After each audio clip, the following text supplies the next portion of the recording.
जय Hind all my dear students, आपका स्वागत है। और मैं आशा करता हूं कि मैं आप तक जो डाटा पहुंचा रहा हूं या कोई भी डिटेल मैं आपको दे रहा हूं वो एकदम आप उसको फॉलो कर रहे होंगे। और उसी के साथ हमारी जो करंट अफेयर की सीरीज है उसको हम आगे बढ़ाएंगे।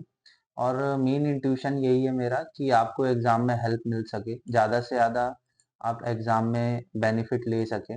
और जो एग्जाम नोटिफिकेशन आ चुका है, basically UPSC, NDA and CDS, ये दोनों का नोटिफिकेशन आ चुका है। 11 दिसंबर को आया था। और फॉर्म जल्द से जल्द फिल कर दीजिए क्योंकि 31 दिसंबर लास्ट है। अगर कोई भी ग्लिच है तो आप मुझे व्हाट्सअप कर सकते हैं, कोई भी परेशानी हो तो। 11th वाले स्टूडेंट इसको अप्लाई नहीं कर सकते, ये यूपीएससी का स्ट्रिक्ट प्रोविजन रहता है। मतलब वहाँ डिटेल्स फिल करनी होती है। 12th अपेयरिंग अप्लाई कर सकता है, ठीक है ना। तो 12th अपेयरिंग वाले जो कैंडिडेट होते हैं वो अप्लाई कर सकते हैं। तो आपको ये पता होना चाहिए। ये आज का करंट अफेयर है बेसिकली। आज हमारी डेट है 16, तो 16 दिसंबर का ये करंट अफेयर है, ठीक है। तो आप कोई भी एग्जाम की तैयारी कर रहे हो, बेसिकली एनडीए, सीडीएस, सीएपीएफ या बेसिकली सीएससी में भी हेल्प कर सकता है, ठीक है ना। अगर इन डेप्थ ना पूछे तो मे भी हेल्प कर सकता है। तो करंट अफेयर आप ही के लिए है, ठीक है। तो आप ज्यादा से ज्यादा इस वीडियो को शेयर करें, लाइक करें, जिससे कि मुझे मोटिवेशन मिलेगा और हम आगे बढ़ते हैं फर्स्ट न्यूज पे। तो फर्स्ट न्यूज है, national energy conservation day observe किया गया है दिसंबर 14 को। तो ये आपको पता होना चाहिए कब किया गया है, दिसंबर 14 को। तो नेशनल एनर्जी कंजर्वेशन, देखिए ये इसलिए किया जा रहा है, इसका मेन एम है राइज अवेयरनेस, अवेयरनेस फैलाना है कि एनर्जी जो है वो डेली लाइफ में कितनी इंपॉर्टेंट रखती है। और ये कब से मनाया जा रहा है, 1991 से मनाया जा रहा है। एनर्जी सेविंग एंड टेक्नोलॉजी की वजह से हम एनर्जी सेविंग कर सकते हैं। देखिए एनर्जी सेविंग करना क्यों जरूरी है, क्योंकि आपको पता है एनर्जी बनाने के लिए या एनर्जी उपयोग करने के लिए हमें दूसरे भी रिसोर्स लगते हैं, जैसे कि कोल, ठीक है। तो ये फॉसिल है, तो बेसिकली ये फॉसिल आज नहीं तो कल खत्म हो जाएगा। जैसे कि क्रूड ऑयल वगैरह हो गए, तो ये भी तो एक सोर्स है। तो हमें इस पे भी ध्यान देना है और कहीं ना कहीं ये सोचना है कि एनर्जी सेविंग अगर हम नहीं करेंगे तो दिक्कत हो जाएगा हमारी नेक्स्ट जनरेशन के लिए। National energy conservation day organised by the bureau of energy efficiency, जिसे बीईई पूछा जाता है।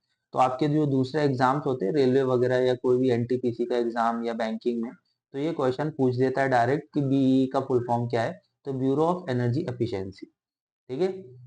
तो basically reduce energy use and maintain efficiencies, ये इनिशिएटिव 1991 से लिया गया है। और promote aware and successful energy saving initiatives, ठीक है। दूसरा, हमको और क्या देखना है, गो इलेक्ट्रिक कैंपेन पे जाना है। गो इलेक्ट्रिक कैंपेन क्यों लाया गया है, ज्यादा से ज्यादा लोग इलेक्ट्रिक व्हीकल्स वगैरह यूज करें, ठीक है। इलेक्ट्रिक कुकिंग करें, इलेक्ट्रिक व्हीकल यूज करें और सोलर एनर्जी पे ज्यादा से ज्यादा ध्यान दें, ठीक है। तो यही मेन मोटिव रहा है। और क्लीन एनर्जी को यूज करें जो कि नेचुरल गॉड गिफ्टेड है। दूसरा, एनईसीए नेशनल एनर्जी कंजर्वेशन अवार्ड 1991 में मिला गया था। और ये प्रमोट करेगा एनर्जी सेविंग को। तो ये हम देख चुके हैं, बीई के बारे में देख चुके हैं। पैट देख लीजिए। पैट मतलब the performance achievement trade scheme, जो कि 55,000 करोड़ रुपए एनुअली प्रोवाइड करती है कि हम ज्यादा से ज्यादा क्या कर सके, CO2 एमिशन को रिड्यूस कर सके, ठीक है। और दूसरा, उजाला स्कीम, जो कि अफोर्डेबल एलईडी बल्ब लगाए। और ये आप देख सकते हैं हर घर में आज वाइट बल्ब लगे, रोड पे वाइट बल्ब लगे हुए हैं। तो इसका मतलब क्या है, ये एनर्जी सेव करता है। क्योंकि आप देखेंगे पहले के जो येलो बल्ब्स होते थे वो बहुत ज्यादा एनर्जी कंज्यूम करते थे, ठीक है ना। और ग्रीन हाउस गैस को हमको क्या करना है, रिड्यूस करना है और प्रमोट करना है energy practice among the consumer. तो आई होप सो यहाँ तक आपको चीजें क्लियर हुई होगी कि नेशनल एनर्जी कंजर्वेशन डे इसलिए ऑब्जर्व किया जाता है। पूरा वीडियो लास्ट तक देखिएगा जिससे कि आपको नॉलेज अच्छा मिल सके। ज्यादा लेंथी नहीं रखूंगा, हर दिन का करंट अफेयर मैं प्रोवाइड कर रहा हूँ। सॉरी, पानी वगैरह पी रहा हूँ मैं इस वजह।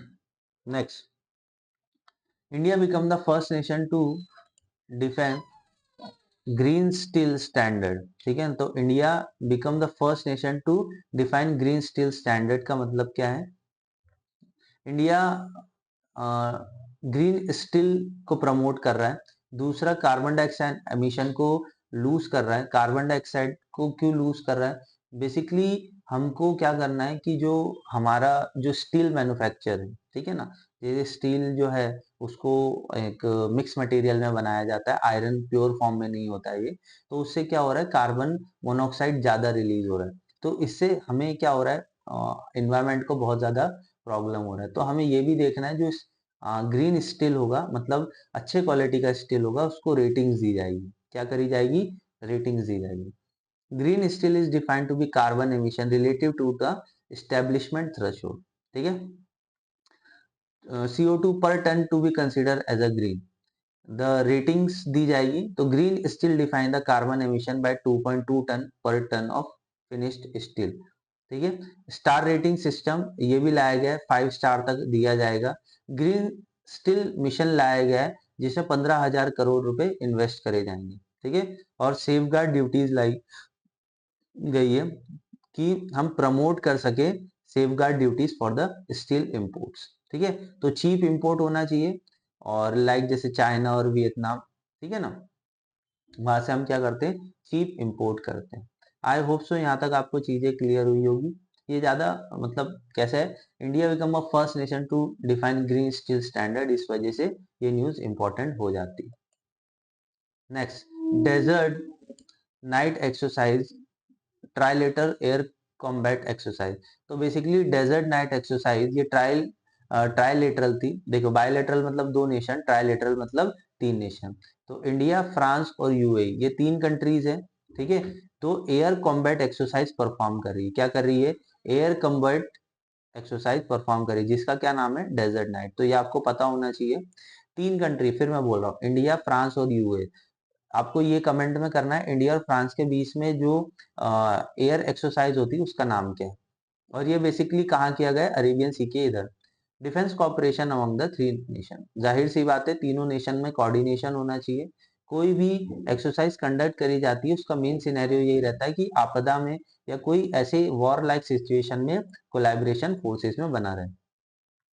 This exercise is crucial boosting defence ties, बिल्कुल डिफेंस टाइज को आगे बढ़ाना है। और पैसिफिक एंड पर्शियन गल्फ में इसको परफॉर्म किया गया है बेसिकली, जिसके क्या होगा कि हम ये देख सकते हैं कि हमारी कोलैबोरेशन कितनी अच्छी है, ठीक है। और चाइना इन्फ्लुएंस जो एरिया में बढ़ रहा है उसको भी हमको टैकल करना है। देखिए, चाइना बोलता तो है कि हमारा फ्रेंड है, बट कहीं ना कहीं उसकी जो हरकतें हैं वो अच्छी नहीं है एज कंपेरिजन टू इंडिया देखा जाए तो, ठीक है ना। भाई इंडिया के मुताबिक तो अच्छी नहीं है। दूसरा, AEWC airborne early warning system control, ये डेवलप किया गया है, हमने किया है एयर स्पेस में, जिससे कि हमें ये पता चल जाए कि कोई मिसाइल हमारे ऊपर दाग रहा है तो उसको हवा में ही खत्म कर दिया जाएगा, ठीक है। तो एयरबॉर्न अर्ली वार्निंग कंट्रोल। दूसरा, AI दफरा, ये मिलिट्री एयरबेस है जो कि यूएई के अंदर है, ठीक है ना, यूनाइटेड एमिरेट, ठीक है। Fight jets include F-16। F-16 किसका जहाज है? तो F-16 अमेरिका का जहाज है, यूएसए का जहाज, ठीक है ना। Sukhoi 30 MKI is a multi role fighter jet जो डेवलप किया गया है रशिया के द्वारा, ठीक है। तो ये भी आपको पता होना चाहिए, सुखोई जो आज हम लोग यूज कर रहे हैं वो बेसिकली रशिया के द्वारा किया गया है, और इंडिया ने अपने हिसाब से उसको कस्टमाइज किया हुआ है। दूसरा, इंडो पैसिफिक एरिया, ये बहुत प्रॉब्लमेटिक रहा है हमेशा दूसरे नेशंस के साथ हमारा अगर देखा जाए तो इंडो पैसिफिक एरिया को हमको सिक्योर करना है, और कहीं ना कहीं हमारी मिलिट्री प्रेजेंस भी बढ़ानी है, और अलग कंट्रीज के साथ कॉपरेशन रख के। तो आप देख सकते हो हम लोग हर कंट्री के साथ हम लोग क्या करते हैं, मिलिट्री एक्सरसाइज वगैरह करते रहते हैं। तो आई होप सो पता रहना चाहिए, desert knight exercise India, France और यूएई के बीच में हम कंडक्ट किया गया। तो डेजर्ट नाइट एक्सरसाइज, ठीक है। दूसरा, नेक्स्ट, यूएसए ने अनवील किया advance dark eagle missile system. तो यूएसए ने क्या किया है, अभी एक नया मिसाइल सिस्टम इनविल किया। इनविल मतलब दिखाना होता है, तो उसका क्या नाम है? Dark eagle missile system. तो develop advance anti missile system, जिसको क्या बोला गया? डार्क ईगल, ठीक है। Intercept enemy missile in mid air. दूसरा, ये बहुत एडवांस टेक्नोलॉजी है। हवा के मतलब आप मान के चलिए, अगर 3,000 किलोमीटर की से अगर कोई मिसाइल आ रही है तो बेसिकली वो 1500 किलोमीटर में डिटेक्ट करके उसको खत्म कर देगा, मतलब वो उसके रेडार में आते से ही वो उसको उड़ा देगा। Dark eagle employ medium range missile capable launching speed of the reach 20,800 to 6 kilometre per hour, ये देखा गया है। ठीक है, टू स्टेज मिसाइल डिजाइन बनाया गया है ये, और ये हाइपोसोनिक ग्लिड वॉरहेड के हिसाब से बनाया गया कि अगर कोई ऐसी परिस्थिति आ जाती है तो उसको खत्म कर दिया जाएगा। हाइपरसोनिक ग्लिड वॉरहेड क्या होता है, जैसे कि हम देखें इसकी स्पीड क्या 3000 से लेके 3700 मीटर पर सेकंड की है, और एल्टीट्यूड 50 किलोमीटर की एल्टीट्यूड पे ये खत्म कर देगा। दूसरा, डार्क ईगल किसके द्वारा बनाई गई है, यूएसए एंटी मिसाइल सिस्टम के द्वारा बनाई गई है। केप कार्वल ये बेसिकली फ्लोरिडा में लॉन्च करी गई। फ्लोरिडा आपका यूएसए के अंदर एक सिटी है, जैसे कि हमारे यहाँ दिल्ली है, तो वैसे ही कैप कैरवेला कैप जो है वहां से लॉन्च किया गया फ्लोरिडा से। ओरेंसिक, ओरेंसिक ये रशियन मिसाइल सिस्टम है। क्या बोलेंगे, ओरेंसिक। तो ये आपको एडिशनल नॉलेज दे रहा हूं मैं कि अगर आपसे पूछ लिया जाए डार्क ईगल तो आप बोल दोगे कि यूएसए के द्वारा बनाई गई है, और ये बेसिकली आपका हाइपरसोनिक ग्लिड वॉरहेड मिसाइल है। बट आपसे पूछ ले ओरेंसिक किसका है, तो रशियन मिसाइल सिस्टम है। ठीक है, फिर देखते हैं 53T6M एंड ये रशियन एंटी मिसाइल सिस्टम है, तो ये भी आपको थोड़ा सा पता होना चाहिए, क्योंकि आप जिस एग्जाम की तैयारी कर रहे हैं वो डिफेंस एग्जाम है, और डिफेंस एग्जाम में इस तरीके के क्वेश्चन पूछ लिए जाते हैं। तो क्या है, 53T6M is a Russian and anti missile system है, जो कि रशिया का है। ठीक है, तो रशिया के दो मिसाइल के नाम भी आपको याद रखने हैं। आई होप सो यहाँ तक समझ में आए। तो डार्क ईगल मिसाइल सिस्टम दिखा देता हूँ आपको। देखिए इस तरीके का है, और ये इंटरसेप्ट करते से ही यहाँ से लॉन्च कर लेगा। इसके पास एक नेटवर्क होता है, और वो नेटवर्क क्या करता है, रेडार को कैप्चर कर लेता है। ठीक है, आई होप सो यहाँ तक चीजें समझ में आई होगी, चीजें क्लियर हुई होगी।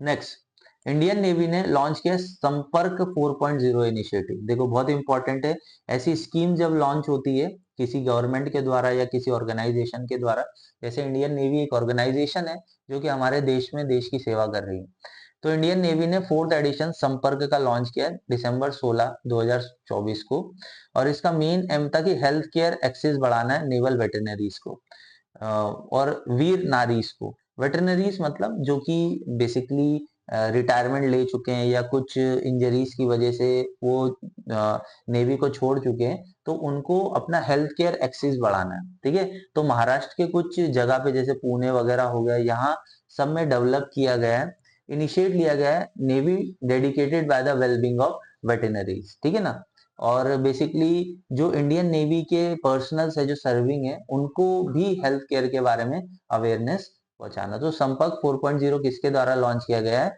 इंडियन नेवी के द्वारा लॉन्च किया गया है, तो ये आपको पता होना चाहिए। It's M outreach programme by the Indian navy enhance health care access for the veterinary of their families. ठीक है, तो फैमिली को भी टारगेट किया गया, मतलब कैसा, वो खुद तो सुरक्षित रहे, खुद हेल्दी रहे, साथ में फैमिली भी रहे। वीर नारीज जो वॉर विडोज होती हैं, जिन नेवी में सर्व करते करते उनकी डेथ हो जाती है, या आर्म फोर्सेस में कोई भी फोर्सेस हो, तो उनकी विडोज को ये सपोर्ट करेगा। ECHS ex service contribution health scheme, ये भी हमको सपोर्ट देखने को मिलता है कि संपर्क 4.0 में इनिशिएट किया गया। तो ये सब आप देख सकते हैं, जिससे कि आपको हेल्प मिलेगी। अगर क्वेश्चन किसी भी एंगल से आ जाता है तो you will be tackle it. ठीक है ना, आई होप सो। अगर कोई भी डाउट रहेगा तो you will be comment easy. Current affair daily आएगा, आप निश्चित रहिए। दूसरा एक टॉपिक है one nation one election bill approve. देखिए इस पे थोड़ा डिस्कस करते हैं। कैबिनेट ने ये लॉन्च तो कर दिया कि basically union cabinet minister prime minister Narendra Modi ji, और वन नेशन वन इलेक्शन का रिश्ता क्या है, ये 2014 और 2019 में ये मैनिफेस्टो था। मैनिफेस्टो मतलब बीजेपी बोल रही थी कि वन नेशन वन इलेक्शन लेके आया जाएगा, बट देखिए ये लाना इतना आसान नहीं है। ठीक है, क्यों, देखिए इससे इलेक्शन कमीशन को भी इफेक्ट पड़ता है। दूसरी चीजें काफी सारी और भी चीजें होती हैं कि बिल पास भी तो होना चाहिए। ठीक है ना, तो ये अभी विंटर सेशन में ऑनगोइंग पार्लियामेंट सेशन में लाया गया है, बट अभी तक ये पास नहीं हो पाया, और इस पे काफी ज्यादा मुझे ऐसा लगता है क्रिटिसिज्म रहेगा। क्योंकि देखिए हर 2 महीने 3 महीने में कहीं तो कहीं इलेक्शन होता रहता है। रिसेंटली में क्या हुआ है, महाराष्ट्र में, मेघालय में, झारखंड, छत्तीसगढ़ के अंदर इलेक्शन हुए।